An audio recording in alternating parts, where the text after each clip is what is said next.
Parlons des moteurs. Le XC90 n'a pas de mauvais moteur connu, mais si l'ancien propriétaire a économisé principalement sur l'huile, de graves problèmes ne peuvent être évités.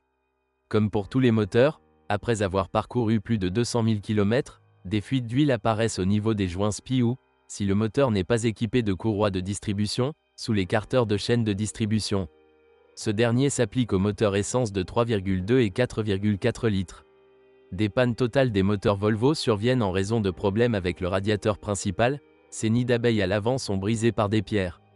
Et l'espace entre celui-ci et le radiateur du climatiseur devient étroitement obstrué par la saleté et la poussière. Les radiateurs doivent être maintenus propres, sinon des problèmes coûteux surviendront. 2.5 TB 5254 T2B 5254 T9 210 chevaux. Le moteur turbo de base de 2,5 litres est bon et était disponible sur ce crossover dans toutes les années modèles. Nous avons une revue détaillée de ce moteur où nous parlons de tout, y compris le diagnostic du système de ventilation du carter. Il s'agit d'un contrôle important.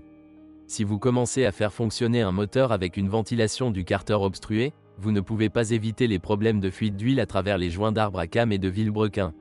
En plus de changer l'huile tous les 10 000 km, ou plus souvent, vous devrez changer les bougies d'allumage une fois tous les 100 000 km.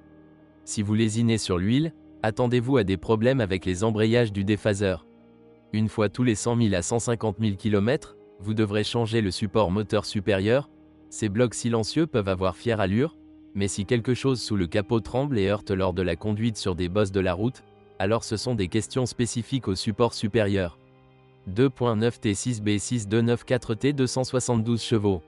Le Volvo XC90 avec le marquage T6 sur le couvercle du coffre est équipé d'un moteur biturbo de 2,9 litres.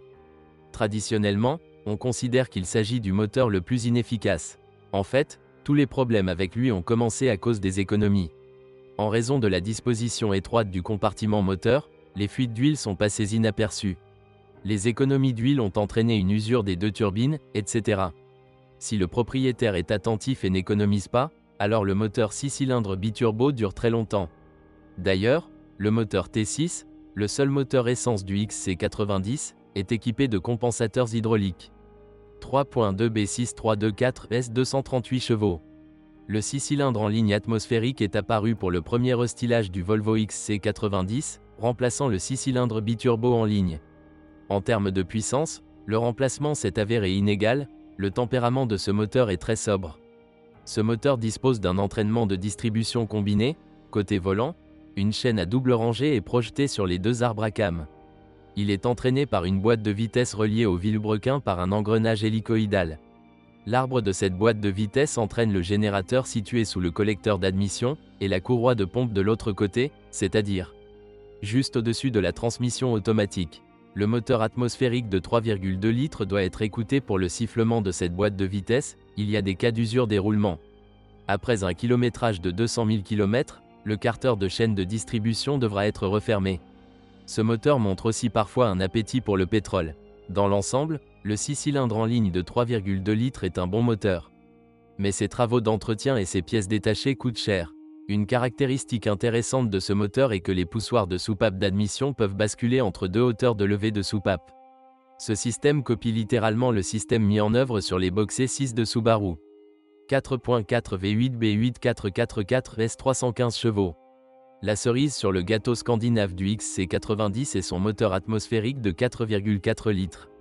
Il a été créé par les ingénieurs Yamaha. Comme toutes les autres unités du crossover Volvo, il est également installé transversalement. Bloc aluminium, chemise en fonte, 4 arbres à cames sont entraînés par des chaînes. Une longue chaîne est située à l'arrière et est reliée aux arbres à cames d'échappement, et les arbres à cames d'admission en sont entraînés par des chaînes distinctes situées à l'avant. Certaines supercloches et sifflets incluent des déphaseurs sur tous les arbres à cames et un arbre d'équilibrage en carrossage. En termes de fiabilité, ce moteur surpasse même le Toyota Uzi. C'est simple et rationnel en japonais. Changez simplement l'huile et les consommables.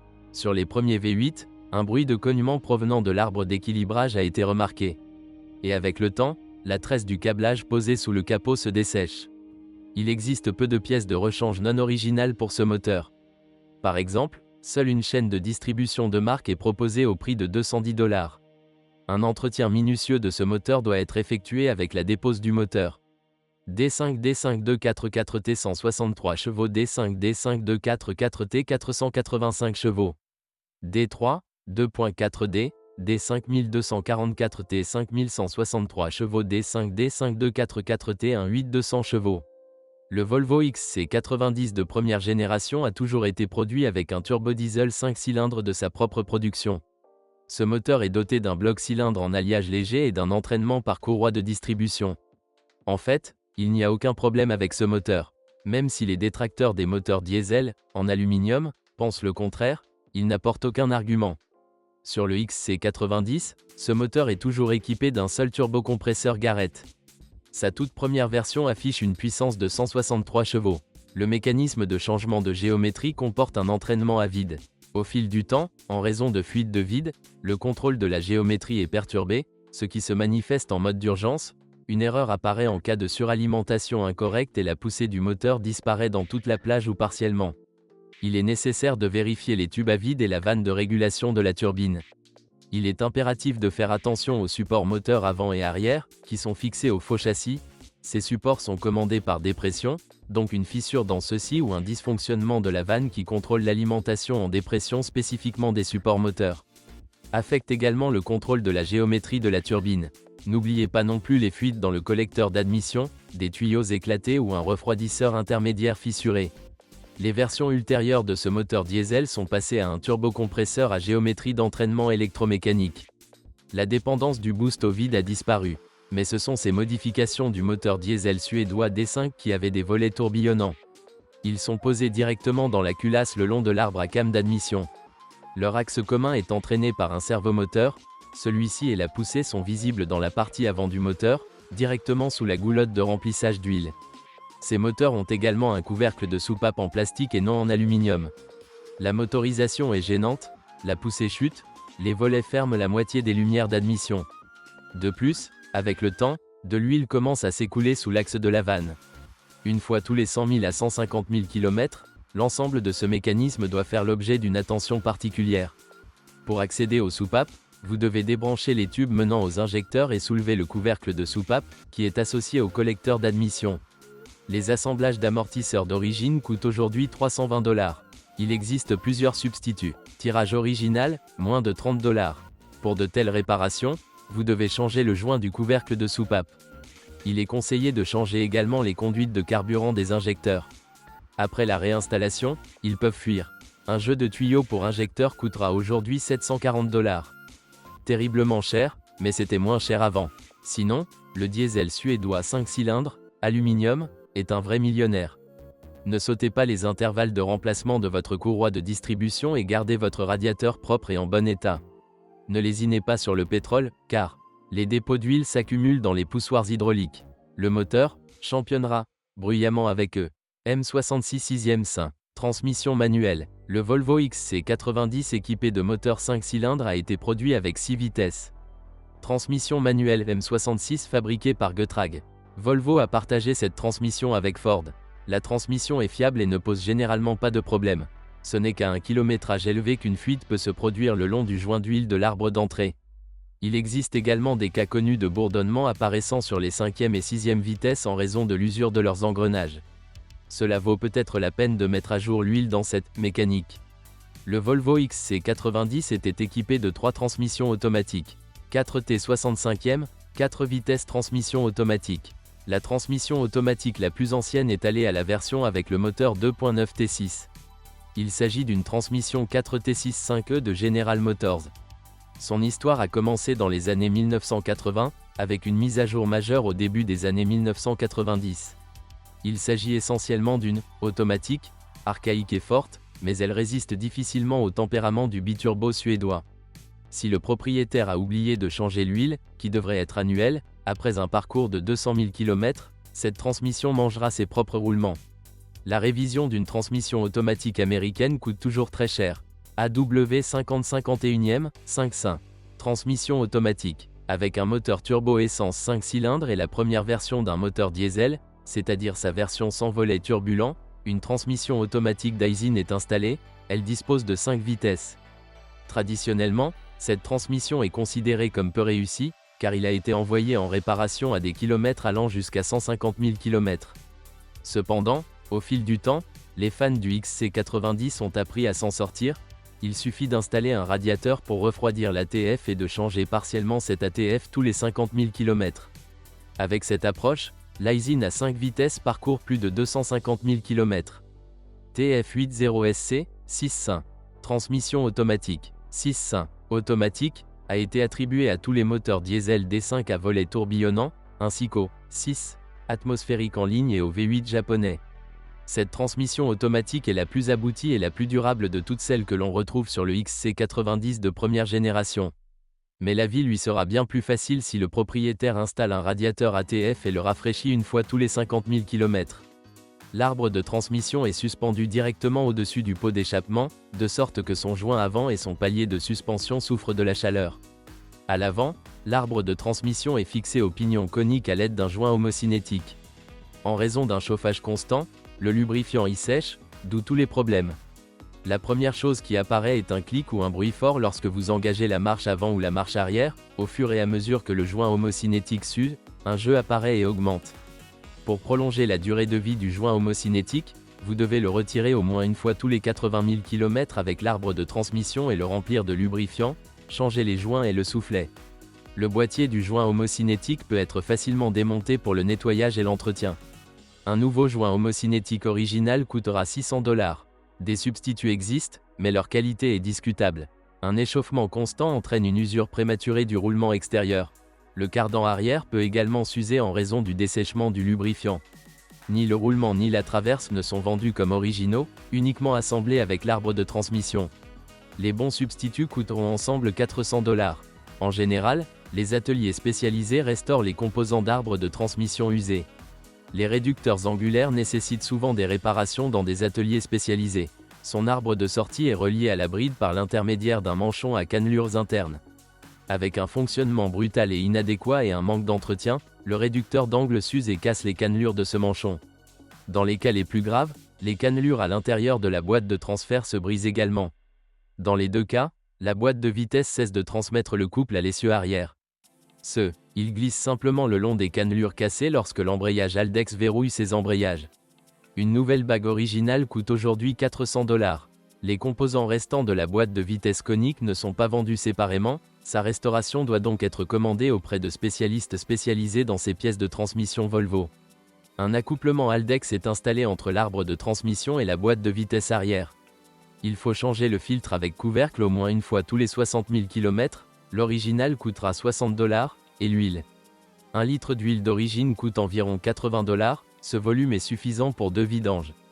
Idéalement, pour changer l'huile de l'accouplement Haldex, vous devez retirer l'arbre de transmission afin de pouvoir retirer la pompe d'accouplement et rincer soigneusement le boîtier de toute huile ancienne restante. Parallèlement à cette procédure, il vaut la peine de changer l'huile dans les deux boîtes de vitesse, d'entretenir le joint universel et le croisillon. Par ailleurs, notons qu'il y a 10 ans, des voleurs de voitures ont retiré l'unité de commande de l'accouplement Haldex. Il est fixé avec seulement 2 vis, qui peuvent être dévissées en grimpant sous le bas de la voiture. Ce crossover a une garde au sol suffisante. Si des casiers sont installés à la place de boulons standards ou si les bords des boulons sont usinés pour un hexagone interne, cela indique des mesures anti-vol prises par les propriétaires précédents. Ajoutons qu'avec le temps, le joint du couvercle de la centrale d'embrayage Haldex disparaît, et les contacts du connecteur électrique se corrodent également. Il ne serait pas superflu de retirer le bloc, de l'ouvrir, d'évaluer l'étanchéité du couvercle et de protéger en outre le microcircuit électronique du bloc avec un vernis ou une composition spéciale. Le moteur électrique de la pompe Haldex peut tomber en panne après un kilométrage de plus de 200 000 km, mais il est aujourd'hui bien réparé. Parfois, avec un long kilométrage ou à la suite d'une utilisation intensive, la boîte de vitesse arrière se met à bourdonner. C'est le roulement de l'arbre d'entrée qui gémit. Il n'y a pas de pièce de rechange d'origine pour cela. La réparation est possible sous réserve d'un service spécialisé. Les arbres d'essieu avant et arrière du Volvo XC90 durent au moins 200 000 km. Assez rarement, ils sont changés à un kilométrage inférieur. Les axes de train avant d'origine sont vendus uniquement montés. Les joints homocinétiques usés ne peuvent être remplacés que par des joints non originaux, mais la pratique montre que les remplacements durent environ 50 000 km. En général, il vaut la peine d'entretenir les joints homocinétiques d'origine, en les remplissant de lubrifiant. ce sera beaucoup moins cher de cette façon. La crémaillère de direction dure également au moins 200 000 km, et sa réparation pour éliminer les cognements s'effectue de la manière standard, en remplaçant les bacs de crémaillère. N'oubliez pas de garder un œil sur les soufflets des tirants pour vous assurer qu'aucune eau ne pénètre à l'intérieur. Nous n'épargnons aucune dépense pour remplacer le liquide de direction assisté, la pompe et la crémaillère serviront longtemps et sans problème. Si vous ignorez la buée de la pompe de direction assistée le long du joint d'huile, la fin viendra très bientôt. La fuite peut être éliminée en remplaçant le joint d'huile. Le châssis du Volvo XC90 ressemble entièrement à celui d'une voiture. McPherson se pavane à l'avant. Les leviers et leurs blocs silencieux durent souvent plus longtemps que les amortisseurs, c'est-à-dire entretien sur plus de 150 000 km. Les blocs silencieux de levier sont vendus séparément. Les pièces d'origine coûtent entre 50 et 60 $. La rotule est boulonnée à la fusée d'essieu. Cela dure très longtemps. Le prix de l'original est de 140 $. Quelques mots sur la fusée d'essieu. Si vous heurtez violemment la roue avant sur un trottoir par exemple, alors en plus d'une jambe d'amortisseur endommagée et de son support, vous pouvez constater une liaison tordue entre la fusée et la jambe de force. Les roulements avant constituent une seule pièce avec les moyeux et doivent généralement être remplacés après un kilométrage allant jusqu'à 150 000 km. Le prix du hub d'origine est de 210 $. Les paliers de support des jambes d'amortisseur parcourent en moyenne les mêmes 150 000 km. Lorsque l'usure se produit, un bruit de rongement apparaît généralement, puis un grondement, car le chemin de roulement en caoutchouc se détache du chemin de roulement en métal. Une fissure apparaît dans l'amortisseur en caoutchouc, le long de laquelle le support est littéralement déchiré en morceaux. Cette fissure est visible du dessus depuis le dessous du capot, mais les roulements eux-mêmes atteignent rarement le point de craquer. Le support initial coûtera 130 $. Moins de 100 000 km en suspension avant, les barres stabilisatrices avant sont entretenues. Les barres d'origine sont aujourd'hui évaluées à 100 $. Les bagues stabilisatrices avant et arrière ne sont pas vendues séparément, mais personne n'achète l'ensemble de la barre de torsion stabilisatrice. Choisissez des bagues non originales. Les amortisseurs avant d'origine du Volvo XC90 sont toujours conventionnels et passifs. Il n'est pas si rare qu'ils s'embuent fortement lors d'une course de 100 000 à 150 000 km. Lors de l'inspection du compartiment moteur du Volvo XC90 sur un ascenseur, vous devez faire attention au support inférieur de la transmission automatique. Il s'agit d'un support à deux silencieux, présent dans toutes les versions du XC90 avec n'importe quelle motorisation. Pour les moteurs 5 cylindres, ce support est le même. Pour toutes les autres unités, sa conception est unique. En raison de fissures dans le petit bloc silencieux de ce support, également appelé tige de réaction, les vibrations du moteur deviennent plus perceptibles et des chocs peuvent apparaître. Le coût du support de boîte de vitesse d'origine est d'environ 120 $. La suspension arrière du Volvo XC90 n'est pas simple, il y a 4 leviers pour chaque roue, plus des leviers intermédiaires, intégrés. Tous les silent blocks d'origine sont vendus séparément, ce qui vous permet d'économiser sur l'achat de leviers assemblés. Cependant, le nombre de blocs silencieux ne permet toujours pas de parler d'entretien économique de la suspension arrière. Les blocs silencieux sont entretenus pendant 200 000 km avant de devoir être remplacés.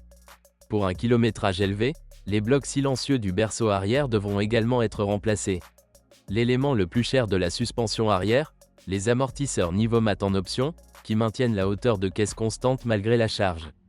Les nouveaux coûtent 900 $ pièce, les remplacements du fournisseur au convoyeur coûtent 700 $. Les Volvo rouillent-elles ? L'expérience du crossover XC90 montre que cette voiture est bonne en termes de résistance à la corrosion. Cependant, la peinture peut gonfler dans les creux sous les poignées de porte.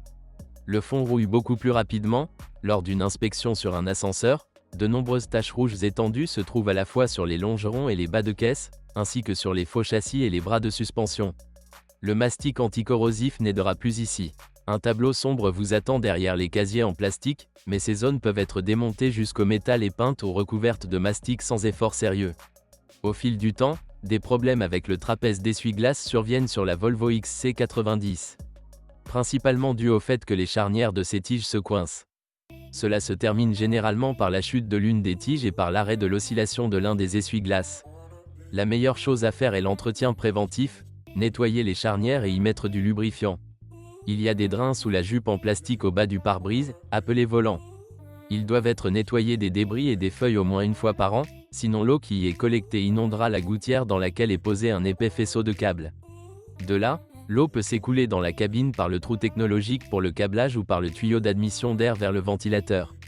À gauche, sous le volant, se trouve l'entrée du faisceau électrique vers le module électronique central. Un débordement périodique de la gouttière entraîne une pénétration d'eau dans ce module. Tout d'abord, les contacts du connecteur électrique se corrodent, les broches sur le côté du module se cassent et les contacts adjacents sont court-circuités. En général, les blagues sur le drainage se terminent mal. L'essuie-glace arrière de la Volvo XC90 cesse tôt ou tard de fonctionner. L'humidité pénètre dans le carter de sa boîte de vitesse, ce qui entraîne une corrosion des bacs d'essieu de la boîte de vitesse, puis une rupture de l'arbre d'essuie-glace en plastique lors du blocage. Un nouveau cerveau d'essuie-glace arrière d'origine coûte environ $300. Il existe de nombreux substituts sur le marché. Au fil du temps, la poignée de serrure de porte arrière du Volvo XC90 commence à se bloquer. Si vous appuyez dessus pour enclencher la serrure, elle ne reviendra pas. Tout le problème est que le rayon de l'axe de la poignée rouille. Aucune quantité de lubrifiant n'aidera, parce que le rayon gonfle littéralement à cause de la rouille. Mais retirer et démonter le manche pour remplacer son axe par une aiguille à tricoter de taille appropriée est une tâche facile. D'ailleurs, sachez que la porte du coffre n'a pas de cylindre. La seule serrure à cylindre se trouve sur la porte conducteur. Nous vous conseillons de surveiller les performances du vérin, il doit tourner normalement et ouvrir la porte conducteur. Après tout, s'il se bloque et que la batterie est déchargée, sans l'aide d'experts en ouverture de voiture, vous ne pourrez pas entrer dans l'intérieur d'un XC90 hors tension. Au fil du temps, il est possible que le capteur de position du volant, également appelé contact SRS, tombe en panne. Au début des problèmes avec ce capteur, le système de stabilisation est désactivé dans la position extrême du volant. Un nouveau capteur d'origine coûtera $650. Il existe plusieurs substituts, mais les propriétaires ont appris à le réparer, ou plutôt à l'adapter à l'usure. Il y a un trimmer à l'intérieur du capteur, c'est-à-dire résistance variable. Ainsi, vous pouvez régler et sélectionner sa résistance afin qu'une erreur n'apparaisse pas dans la position extrême du volant. Certes, après un certain temps, le capteur linéaire échouera toujours. Juste une solution temporaire. Si une erreur du système DSTC apparaît lorsque le volant est tourné à de petits angles, il sera utile de nettoyer les capteurs optiques à l'intérieur du boîtier du capteur de position du volant de la poussière. De plus en plus de cas surviennent lorsque la clé ne tourne pas dans le contacteur d'allumage au-delà de la première position. Cela se produit en raison du blocage du verrou dans le contacteur d'allumage. Le lubrifiant qu'il contient sèche et ce problème se pose. En général, il n'y a pas de difficulté particulière à démonter littéralement le contacteur d'allumage et à accéder au mécanisme de verrouillage à ressort. Un nettoyage, un peu de lubrifiant frais et le problème disparaîtra. Au fil du temps, le bel intérieur du Volvo XC90 peut littéralement faire tomber l'accoudoir central. Lors de l'ouverture ou de la fermeture, son couvercle se brisera à cause d'une attache fissurée. Il éclate dans le sens de la longueur le long de deux vis de fixation. Un accoudoir cassé est généralement remplacé par un accoudoir usagé. Ce n'est que dans de rares cas qu'il se brise afin que ces fixations au niveau des vis puissent être réparées. Toutes les touches du tableau de bord sont éclairées par de minuscules lampes à incandescence. Naturellement, avec le temps, il commence à s'épuiser. Les ampoules originales à longue durée de vie coûtent $15, et il y en a environ 10 dans la radio et dans la climatisation. Vous pouvez les changer vous-même si vous êtes prêt à démonter le boîtier du panneau de commande correspondant. La sirène d'alarme tombe également en panne sur le Volvo XC90. En plus des erreurs dans cette partie, des problèmes peuvent apparaître, comme la décharge de la batterie pendant la nuit. L'alarme cesse de fonctionner car de l'électrolyte s'échappe de la batterie et brûle la carte électronique. Si la carte n'est pas trop endommagée, vous pouvez alors vous débrouiller en remplaçant les piles par des neuves. Elles peuvent être sélectionnées en fonction des paramètres dans un magasin de pièces détachées radio. Si la carte électronique est gravement endommagée, vous devrez acheter une nouvelle sirène. À kilométrage élevé, la traverse de l'arbre de direction peut craquer, elle va commencer à mordre dans des positions extrêmes. De plus, parallèlement à cela, un grincement de plastique apparaîtra sous la colonne de direction. La traverse ici est de taille tout à fait standard, donc au lieu de l'original, qui coûte environ $100, vous pouvez acheter un substitut approprié. En général, il vaut la peine de mettre à jour la lubrification de la traverse standard au moins une fois tous les 200 000 km. Un jour, un Volvo XC90 pourrait vous surprendre désagréablement avec des tapis avant mouillés. Cela se produit en raison de tuyaux de drainage de trappe obstrués. Ils sont posés derrière la garniture des montants avant. Le boîtier peut être facilement retiré, puis vous pouvez nettoyer les tubes des débris à l'intérieur.